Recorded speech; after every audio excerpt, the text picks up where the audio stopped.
Hello, my friends. Welcome to the episode. Thanks for coming. Hello, my friends. Eric Feltis here, life coach, speaker, actor, and host of The Great Unbecoming. This is a show about stories of unlearning. What did you let go of in order to become the person you are today? And what did you gain and learn as well? This is a show about letting go of stories that no longer serve us and stepping into our own authenticity. It's about unbecoming what society says you should be and remembering who you are and who you are meant to be. So sit back, relax, and welcome to The Great Unbecoming. That was fun. Hello, let's try that again. Welcome to another episode of The Great Unbecoming. This is your host, Eric Feltis. And Eric has one announcement, and now he's talking in third person. Hey, y'all. Thanks so much for joining us. Can I just stop? Can we just stop and take a breath, Cami? Just take a deep breath in. I love that, yes. Mm-hmm.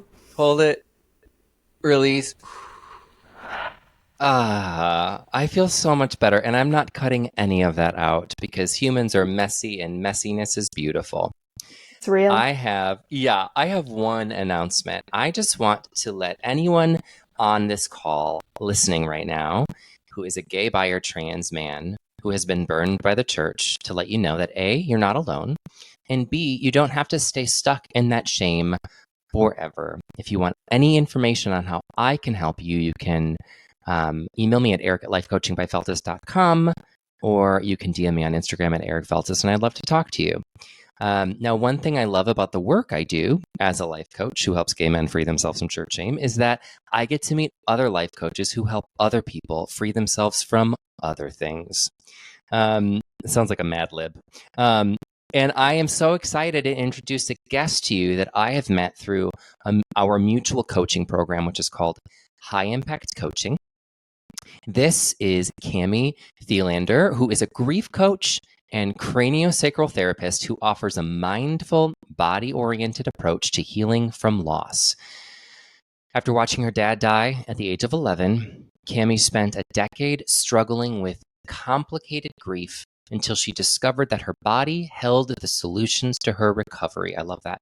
Now, Cami empowers her clients to move through their grief by offering an embodied grief support program that taps into the innate healing and wisdom of the body, the innate healing wisdom of the body. And I will drop all of her ways that you can contact her in the show notes. Cami, thank you so much for joining us. Thank you for having me. I'm so glad to be here. I'm so happy to have you here. This month, we are exploring grief in different forms. It can be the grief of an idea. It could be the grief of a relationship, of a pet. It could be the grief of a home. It could be the grief of a loved one. And it sounds like at a very young age, you experienced some pretty traumatic grief yourself. And one thing I love about coaches is that oftentimes that which burns us the most ends up becoming our superpower in which we can use to help other people to heal as well. Would you say that's been true in your work? Absolutely. Yeah, for sure. I wouldn't be doing this right now if I wouldn't have had my own experiences with grief and loss. Yeah. So obviously I think we all at this point know how you got into this field because of your own experiences. I'd love to hear wherever you want to start. I'd love to hear about your relationship with your dad and what that was like at such a young age. Yeah, I'd love to share a little bit about my story. I just want to preface by saying, too, I love your intro to grief. And I just want to say that a lot of times there's judgment or expectations that grief should be death-related. And I love that you mentioned, the loss of a home or an idea or something in your life, a relationship ending in some way. It doesn't have to be death-related. So I love that you started with that, just throwing that out there, that grief is something we can feel when a connection is lost. And that connection could be to anyone or anything. And that losing that connection doesn't have to be death related. Yeah, beautifully said. So I just want to throw that out there because I hear from a lot of people, it's like they feel like that they shouldn't have their grief because someone didn't die. And it's like, no, you're allowed that grief. Feel that grief. That's real. Anytime we say the word should, that should be a red flag that something's not right. If we are shoulding Absolutely. ourselves, we are comparing ourselves to the experiences of others. And you know more about this than I do in your own life experience and your professional work. But one thing I know about grief is it's deeply, innately personal and cannot be compared to anyone else's grief, regardless of the situation. Yes, thank you for saying that. I hear that a lot as well from my clients or just from people in general. They judge their grief process and their emotions and they downplay their situation or they compare their situation to others. So as I'm sharing my story as well, I just want to throw that out there that those judgments and the comparison mindset is totally normal. You know, it's a human egoic thing that we have ingrained in us. But it's also total bullshit because everyone is allowed their grief and their feelings. And like you said, their unique experience of your grief is going to be totally dependent on your own unique situation. So I just want to validate that as well for people who feel like, you know, their grief isn't as bad as someone who went through something that seems so much worse. Like, no, it all sucks. All grief Period. sucks. Yeah. Allow it to suck. And my therapist growing up would always tell me, well, not growing up, but in my early 20s would say, you're right to feel that. You're right to feel what you feel. And I never really fully understood that until I was a little older. But what a validating thing to say. It's not saying there's nothing about morality or ethics. It's just saying what you feel is right because you feel it. But by not allowing yourself to feel it, oftentimes that's where there is more suffering. For sure. Yeah. I want to talk about my story because that's exactly what I went Yeah, through. please. Yeah. So yeah, I'll try to do the shorter version because there's a lot that went on. So from a young age, I've been experiencing grief. Before my dad died, I experienced the loss of my parents' relationship. So my dad was an alcoholic and was very depressed and an angry person and took that out on my mom and our family. And I watched that happen. I watched that marriage slowly dissipate over the course of, oh gosh, I don't even know. I mean, this must have been going on from before I was even born. So they got divorced when I was about 9. So I saw what the losing a relationship in a marriage looked like from my mom and my parents' perspective, being just a young kid. And during that time, we also lost our house to foreclosure. This was during an economic recession. And so I experienced my parents' loss of a relationship, their divorce, and then the loss of our house right before my dad got diagnosed with ALS, which if you haven't heard of ALS, it's a neurodegenerative disease that slowly shuts down the body. So after hearing that he was diagnosed with this disease, we knew that it was terminal and that he would be dying within a matter of time, but we didn't know how long it would take. So that was an interesting time of my life to be in between my mom's house and my dad's house, going through the separate households of a divorced family. And then also watching as my dad progressively got sicker and sicker and his body started to shut down. So on weekends, I would go over to my dad's house with my sister and she was younger than me, but I was turning into his primary caretaker. He didn't have anyone else there, and he was too prideful to ask, quite honestly. So I ended up... And you were 11 at the time, or was this before you were 11? I was 10 and 11. He was sick for about a year there. I just want to pause and say, that's a huge undertaking and responsibility for a child. And there's no judgment. I'm not passing any judgment, but what a huge responsibility that was put on your shoulders for a child. Yeah. And I mean, my mom didn't really understand what was happening because she wasn't involved with him, being as they divorced from an abusive relationship. So I didn't really know what I was stepping into either, but I knew that when I showed up at my dad's house that I was the one feeding him and I was the one laying with him in bed at night, turning him over because he couldn't do so himself.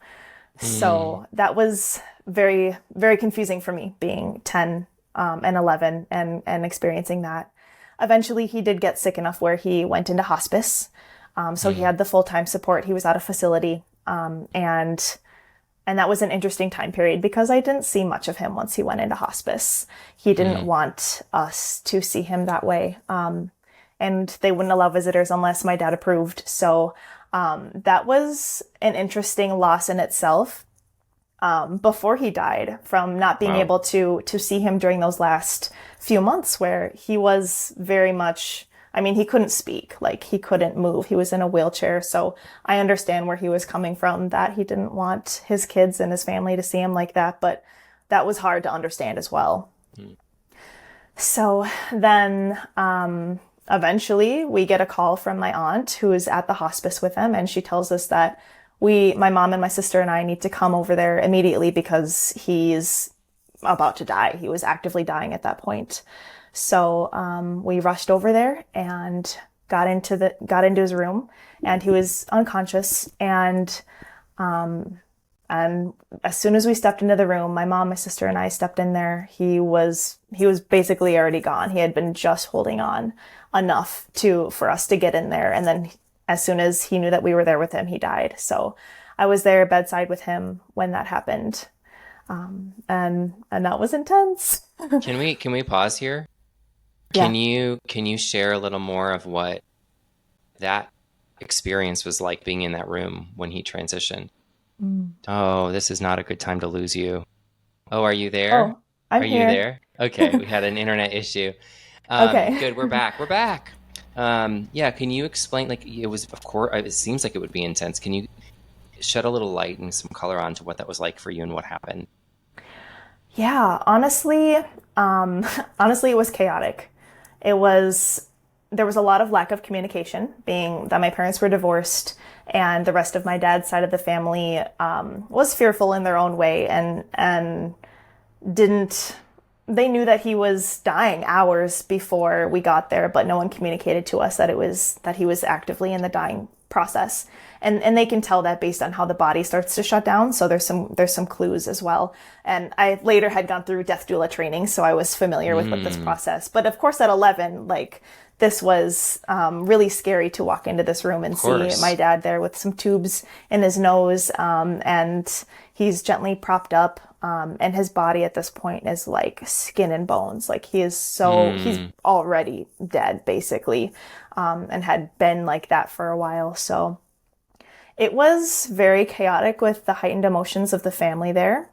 Luckily, it was my mom and my younger sister and I, and the other family members were not in the room at that point. They had already said their goodbyes, which I'm thankful for, because when they stepped back into the room, it was just chaotic. And yeah, like I said, the lack of communication was just not... I would have done things very differently if I were involved in this process as a death doula to help make sure everything went smoothly, because my experience of that death was not a good death.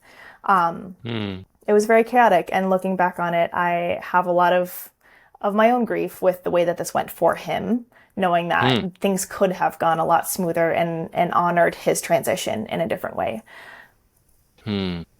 So that's another grief in and of itself, is that forgiveness piece, letting go of what your expectations were, and accepting what had happened. I'm sure that was a big thread throughout your grief as well. Yeah, and again, another example of how it's such a unique experience, no matter who you are, no matter what you're going through. Yeah, absolutely. A lot of emotions. And I think a lot of that comes down to the lack of preparedness in the family to think about, to prepare, to consider what my dad might want. No one asked my dad what he wanted when he died. And the result was a chaotic scrambling at the very last minute to be there for him, to say goodbyes in a way that was just very disorganized. And seeing that go down I had a lot of anger and a lot of sadness around his last moments and his last day of being on this earth, knowing that it could have gone a lot differently. So you're only 11, no 11-year-old, I won't say no, but most 11-year-olds don't know how to hold space for that level of anger, sadness, confusion. So what was it like for you? What was the grieving process like for you after your dad passed? Yeah. So the story continues, and I wanna jump into that a little bit to give some context. So after my parents got divorced, my mom started dating again and met this man who eventually would be my stepdad. So at this time, I was already introduced to Greg and his family, which would eventually be my step family. And this was like being involved now in a whole different family dynamic of the step family really, I think, was challenging for me in my grief process because there was a lot of change and a lot of interactions with this new family dynamic that we were establishing at this point. So that was interesting. I had some older siblings, step siblings, and my younger sister there as well, changed the way that I needed to show up for others in my family. And later, my mom married him knowing that my stepdad had prostate cancer. So while all of this is going on, my new stepdad is getting treatments for prostate cancer. And I'm welcoming in this new family while also recognizing that this person is sick and this very real awareness that this person could die as well. So I entered into this phase of processing my dad's grief while also trying to welcome in a new father figure with the awareness that he very well could also die.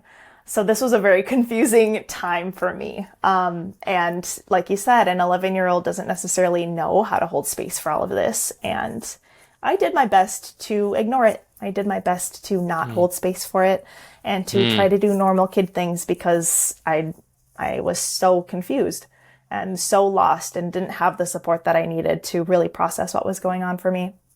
Yeah. How'd that work out?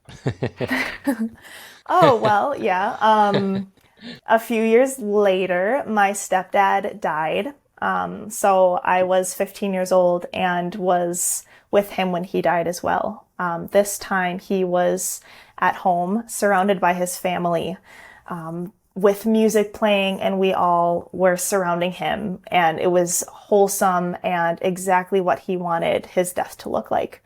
So after going through, welcoming in a new dad and this new family, and going through this whole process of treatment and grief with his cancer, and then witnessing what his good death, I call it a good death because that was exactly what he wanted it to be. What that could have looked like really shed some light on like how my dad's situation went and presented a whole lot more grief as far as my dad's situation and the chaos around that, and also my stepdad's situation and a lot of the beauty that came out of this transition. So after all that happened, I just checked out. I checked out for 10 years, actually. I distracted and ignored what was coming up for me, and it created a lot of issues in my life, mainly physically and mental health challenges, for sure. So things had to get a lot worse before I realized that I needed to process all of that I had just experienced from age 5 to 15 and then 20 and later. It was a lot to start to unpack. Wow. And that was about 10 years, you said, until you started to unpack that? Is that what you said? Yep. Was there a moment, an experience, or was it more gradual when you realized this isn't working? I need to actually unpack this and process this now. It was more gradual. I didn't realize that my grief really needed to be processed until I was in college, and my nervous system was super dysregulated. So I was super stressed out and had been using school as a means of distraction from my emotions and from my grief. So I was putting a lot of pressure on myself to do well, and was so stressed out and so dysregulated that I wasn't sleeping at night, and I had terrible anxiety. So I decided to get into yoga because I heard that could help. And I started moving my body. And at the end of a yoga session, when you're laying in corpse pose or shavasana, I would cry. All of a sudden, I'm bawling on the floor and things are pouring out of me. Like I stirred up the grief and the emotions, and I just couldn't hold it in anymore. And I just started to burst. And that was kind of the start of like, oh God, like what am I holding in here? Like this is not good. Yeah. Yeah. Well, so that was my first little dip. Yeah, that is so relatable to me and so many men I talk to in my field of like, we hold in this shame of who we are and this confusion and this trauma for so long, and it takes so many different effects. But what you're describing is like, the way you coped was through performance. Same with me for being gay. It's like I was such a good student because I was such a good performer. I was able to give people what they wanted to see in order to distract them and myself from the intolerable belief that I was broken, that I was not good. And that negative, I won't say negative, but that energy just kind of stores up in your body until you release it and do something about it. So for you, it was yoga. That's beautiful. But I'm Yeah, I sure love that's not that. the only thing from there. No, no, it wasn't. That was just the tip of the iceberg for me. Yeah. But I love what you said about holding on to the shame and the stories and the beliefs, because that was exactly what I was going through as well. Even just having such different life experiences and different forms of grief that me and you, comparably have discussed. It's the Yeah. same thing underneath of Yeah. holding on to things, holding on to this idea that somehow we're broken. And for me, I thought I was to blame. I thought Mm. I was holding a lot of shame because I really thought that I had something to do with this. How come two dads don't want to be here for me? I must be a bad daughter. Wow. And I believed that so much. And I didn't Mm. realize that it was there until I started really digging into, like, okay, what's pouring out of me now that I'm creating some space for emotions and tears? Like, what is this all about? Yeah. So yoga was definitely the first piece of that. Later, I ended up becoming a yoga teacher and went deeper with that. And then found craniosacral therapy. So body work was like the big thing. Having someone to facilitate this healing and this release of all of the holding on to that we do, all of the stored energy and emotions, Mm. physically impacts our body and is physically stored within our tissues and our organ systems and within the nervous system as well. So that's where my nerdy science background comes in, with the I grief love and the it. body work, and how our bodies can hang on to this. And if Mm. we don't do something to release it, then we're just going to be carrying that around, and it's going to be super impactful in ways that we might not even realize. I love that. For my leadership program. So I have a 10-week program, and then I have a back end program for people that want to continue the work. I say that my front end program kind of teaches you how to swim, where my leadership program teaches you how to be an Olympic athlete. And one thing that I do is bring on a specialty, uh, someone who's a specialist in their own field to do a private workshop with my leaders. And I just brought someone on who's also on the podcast. This month on grief, who recently lost her mother, Carrie Drapak, who I haven't decided if she's going to be before or after this one. But hey, y'all, if you're listening to the whole month, you'll also hear from Carrie, or you have already. And but she did this movement workshop with my guys, where we kind of brought our awareness into different body parts and just move. We all had our cameras off. She's like, "Hey, I don't want you to like be worried about what people are thinking or seeing." Oh my gosh, it was so unbelievable. And so then the next day, do you know the song "Shake It Out" by Florence and the Machine? Yes. I love that song. I had a really challenging week last week, and so I closed all my shades and I turned that song on, and I just went crazy in my living room, just dancing. I had sage and Palo Santo in my hands, Yes. and I was just going all over, just like dancing and moving, and I felt so much better by just move. The energy just wants to move through you. Mm-hmm. I think I Yes. try to be so left brain about this, and left brain is great. It's good to kind of rationalize, find the logistics behind what we're feeling. There's nothing wrong with that, using our words. But at some point, we got to get into our whole body, our whole brain, definitely our right side of our brain, to just, without questioning, just let the energy move. Sometimes we have answers and justification, and sometimes we have to let it be and just let it move. And it sounds like that's Right. what you've discovered yourself. Yeah, I love what you're describing about the movements and getting into just how just moving your body and shaking, and these tools that we have available to us can present us with this opportunity to learn more about ourselves and our body and our relationship with our grief as well. But Yeah. they're also tools to be able to regulate and self-soothe. So a lot of what Hmm. you're describing are things that I teach my clients, because when we're in that state of the heightened emotions and our nervous system is upregulated or dysregulated, our brain is totally cut off. So that is not a great time to try to left brain it and try to solve it, when, like you said, you just got to let that energy move.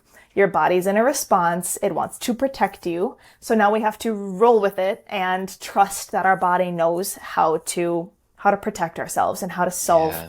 the issue in a way that doesn't involve our mind. Yeah. So I think you're describing craniosacral therapy already, but give us like a quick elevator pitch. What exactly is this? If you were to explain it to a fifth grader, what would you say? So it's a super gentle form of body work that helps the body, the nervous system to release trauma and stress. So like I said, how our body and our tissues can hang on to traumatic events or memories or emotions that are not Yeah. released.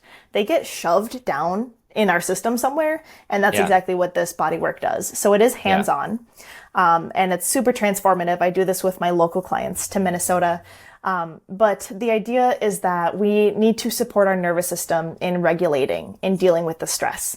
And there are tools that I do virtually with my clients as well, which pull on my yoga teacher background as well, from how do we work with the body to recognize when we're in that upregulation or that stress mode, or those emotions are flowing. How do we regulate so that we're in that place of that calm, of feeling safe, of feeling okay, because that's where we can find the answers. Mm. Mm. Good elevator pitch. I'm not in fifth grade, and even I understood it. I say fifth grade. I say explain to a fifth grader, but I'm really just saying explain it to someone like me who had to ask you how to say the word before we started recording, but no one needs to know that.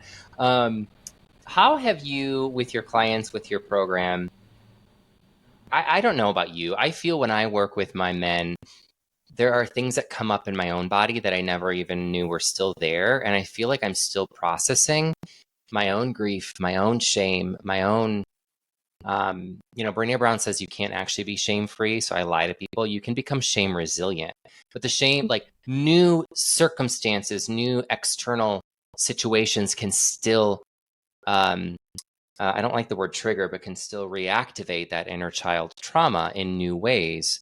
So, but I also feel like what a gift because of my guys, I always want to be a good leader. So I'm constantly learning and evolving and being kinder to myself. Have you found that your relationship with grief or the work you do on yourself has changed or evolved at all since becoming a coach yourself? Yes, absolutely. I think that, like you said, kind of noticing when we hold space for other people's shame or grief, that we have our own reactions to things that are still within us that we might not even recognize are there. And I think that's pretty profound, because our body will only let us process or heal from one little thing at a time, whatever we're ready for. So I Hmm. call it the titration process. It's like, Hmm. at the beginning, it might feel like there's a lot because there's a lot to move. But really, it's only a tiny little sliver, a little piece of the picture that over time, as we continue to clear it out and do the work, new things take their place, right? We get new wounds that we realize need some attention. We get new Hmm. reactions, or new reactions to old things that we've been working on for a long time. So those things are constantly coming forward for me. So I'm Yeah. constantly practicing what I preach as far as being with my grief process and noticing what's coming up for me, and using my own tools that I teach my clients to be able to navigate those triggers or those reactions that we have, that our body's telling us, hey, there's still something here for you to learn about, and Hmm. I'm very conscious about being with that and leaning into that and doing my best to untangle it and get another ounce of understanding about what it is that I need to learn from that. And I think that as coaches, or no, I think that as human beings, we have the opportunity to see those experiences that are reactivating that inner trauma as as um, as setbacks or barriers, or as opportunities to grow deeper in our own understanding of who we are in this world. Um, I easily judge myself and the world around me when something crappy happens. I think, why is this happening to me? As opposed to, wow, this really sucks. And I'm so grateful for the opportunity to grow deeper and see where the opportunity of healing is, or the way, the opportunity to heal in this situation. So it's kind of all about mindset. Absolutely. Yeah, I even had an episode this week where it was, my big old abandonment wound that seems to, like, as much as I work on it and spend time with it, it seems like it's still pretty gaping. And it's Mm, so easy to feel so frustrated about these things that we feel like we're working on for a really long time, and it's like, yet each time this comes up, there's something completely new and completely different that's presenting itself to me. And if I can be mm, present enough with it, then I can go deeper with it and understand it and work with it a little more. So I totally hear that like frustration and the stories of judgments and shame and guilt of like, man, I thought I was done with this. Like I've spent so many hours and so many years doing this work. And it's like, we just expect it to just be done. Done. Like there's a destination, like, oh, Yeah, you're done yeah. grieving now. It'll feel like this Congratulations. forever. Yeah. Mm-hmm. Yeah. Yep. Yeah. It's just a And we're matter never of done. gaining those tools and those skills to be able to hold space for yourself and work through these things as they come up, because they'll forever come up. Yep. So well said. Can we, before we close, can we have a quick lightning round? I'm going to ask you some questions about grief and your relationship with your dad, and you just respond with whatever comes up first. Are you cool with that? Cool. Yep. Okay, this is coming from an actual grief coach herself. So, fill in the blank. One thing I've learned recently, or am learning now, about grief is... Oh, it never goes away. It just Mm. changes. It just evolves. hmm One thing I've learned about myself through grief is... I'm stronger than I thought I was. I love that. Death is... Change. I love that. So this next question comes from this idea that all change is grief. All change is letting go of one thing in order to make space for something new. So one thing I lost through grief is blank, and one thing I've gained through grief is blank.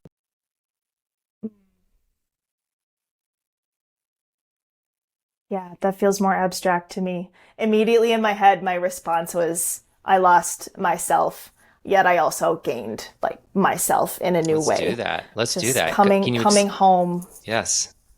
Explain. I think something that grief challenges us is our identity, all the things that we think to be true about ourselves. Just all of a sudden could be quite, suddenly with a grief or a loss, but even over a period of time, like all those ideas get challenged. And we question who we are and what we're here to do and the meaning or the purpose behind ourselves and what we're doing on this planet. Like it can get really existential. For me, it goes to like, okay, universal, like even, yeah, it just extends to thinking about life and death in general. So I definitely went to that space and I dropped everything that I thought I knew, everything that I had been holding on to, all of the beliefs that I had about what this life meant and what death meant were challenged and rocked. So by letting all of that go, I was able to tease out what I really believed and what I really think this world is to be and what I really believe about myself and coming home to the truth and my authenticity and the way that I want to show up in this world. So it was like a whole, like, I felt like an ego death in many different layers, many different times, Wow. like that constant molting that a snake does. It's like you let go of a piece of yourself, yet you regrow. You're constantly growing and learning. So that goes hand in hand to me. So well said. Oh, I'm so glad we're recording this. We should put this on a podcast. All right. This is my favorite one. There's one memory that I want to share with the world about my father, and it is this. My favorite memory with him is, I must have been 7.5 or 8. And we had been spending like hours outside. I was learning how to ride a bike. I don't even know how old I was. Anyway, we were outside learning how to ride a bike, and he was determined, like more than I was, that he was going to teach me how to ride this bike and to do it without training wheels. And it started downpouring, and I wanted to go inside and be done. And he was like, no, we're going to stay out here and do this thing. And I just have this very cheerful, it was like a warm summer day in the rain of like, Dad is here for me, and he is teaching me this skill that he wants me to learn, and he wants to spend time with me and do this and see me succeed. And I just remember that rainy day, and we took a picture at the end of the day because I finally figured it out after a few hours. But that memory holds a space in my heart of just a time that I got to really connect with him. What a beautiful memory. I'm getting emotional. I love that. Now, Cami, there's one person listening who is really moved and touched by your story. They may have gone through their own grief in their own way, and they're really moved by your words and your process. What's something that you want to say directly to that person right now? Don't give up. Hmm. Don't give up. It's so easy to feel like navigating grief is impossible. It's like so overwhelming, and there are so many times when we just want to be done with it. And we do lose hope, and we are in those trenches, and we're at the rock bottom place, and we just feel like there's nowhere to go from here. And I know a lot of us have been there, and grief can rock our world and make us feel like the world is out to get us. And I just wanna say, don't stop trying. Allow yourself that space to have all of the feelings and do your best to accept where you're at in your process without judgment. Because really everyone's grief journey is going to be totally unique and different and is not on a timeline. And there is going to be so many pressures to move on and to just be happy or find the silver lining, and you might notice that people don't know how to hold space for grief and for big emotions. And that's a time when it's really easy to cast our own judgment and shame on ourselves in what we're feeling. And I just want to call that forward. Like, there's no shame and judgment in whatever your grief experience or your grief process looks like for you, to just be there with it and to keep going, to keep taking those little steps forward every single day to figure it out and to support yourself and to meet your needs. So well said. Again, thank you so much for being here. I want you to talk a little bit about I'll put them in the show notes, but how can people reach out to you, and what can you offer them for support? Yeah. So I have a free Facebook group. It's a community where I'm constantly talking about these things, and holding space. This is a safe space to talk about grief and your loved one and loss in a space where there will be no judgment. So first, I invite you to my Facebook group. It's called Embodied Grief Support. And it's all about growing through grief and getting those tools and strategies to be able to navigate these big emotions and to learn how to regulate ourselves through this process.